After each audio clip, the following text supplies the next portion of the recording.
Hi there, Earn the Worm here. My promise to you is there will be no bad Jar Jar Binks impressions in this review. You're welcome. Hey, what's up guys? It's me again, back with another Hasbro Black Series action figure review. And today I will be having a look at Jar Jar Binks from the Phantom Menace. There is the front of the packaging where you can clearly see the figure and its accessories. Not much going on the side, just says Star Wars with some more of that window showing. Back has a picture of the character along with a brief bio. Another illustration on the other side. Top, bottom, and the front again. So now I'll take a second, get Jar Jar and his accessories out of the box so we can have a closer look at him.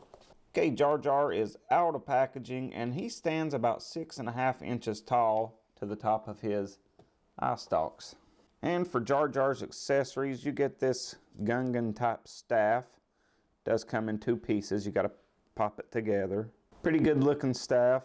I do wish they had painted the staff with the same paint they used on the shield. Would have looked a lot better, but you know, as it is, it don't look bad.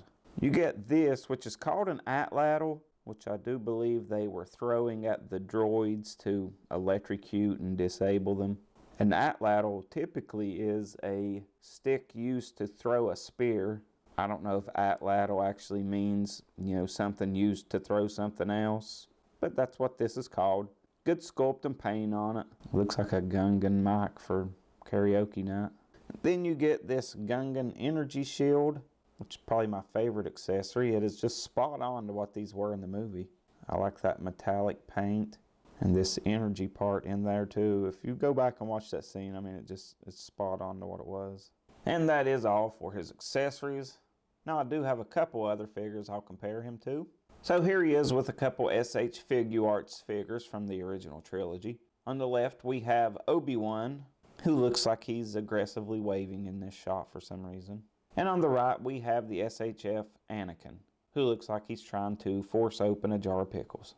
And for my last comparison, here he is with the SH Figuarts Darth Maul.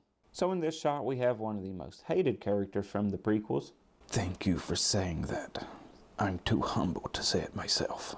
So that's all for comparisons. Now we'll have a closer look at the actual figure. And Hasbro must have just wanted to take the most hated character in Star Wars and just turn it into one of the best figures, because they really outdid themselves on this figure. I mean, they could have just half-assed it, gave us a Jar Jar just to, you know, fill a display, but they really did it up right. Not sure why, which I'm not sure why everybody hates Jar Jar either. Maybe the speech patterns, the voice, I don't know. Really didn't bother me though. One thing though is the head sculpt is very somber, and that's something that Jar Jar just wasn't.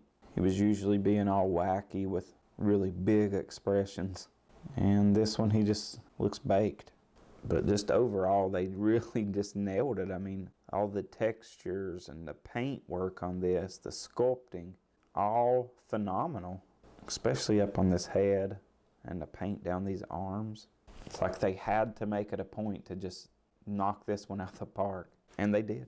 But on Jar Jar's articulation, his head especially is really well articulated. The ears will hit the back some, so he'll look up that high, which is still pretty good. He will look almost straight down to the ground. And look at all that tilt. I mean, just with that big neck and a ball joint at the top and bottom, you get a lot of movement. Arms will go up nice and high. They'll go all the way around, no problem. Hinge and swivel at the elbow. Hands are pegged in and on a hinge. Got some crunch forward, some crunch back. He will swivel there as well. Legs will kick forward nice and high. They get caught on his Gungan ass going back.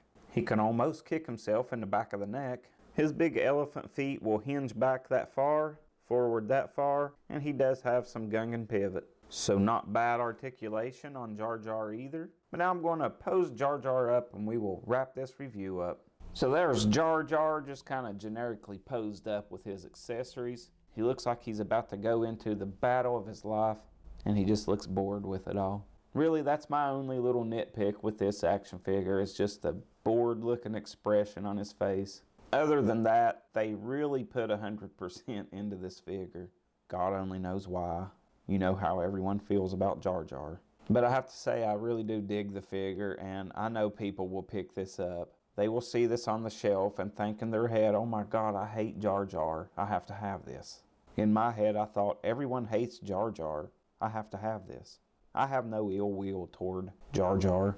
But that is all I have for this unboxing and review. I hope you guys enjoyed it. And I'll see you guys next time. Have a good one. Bye for now.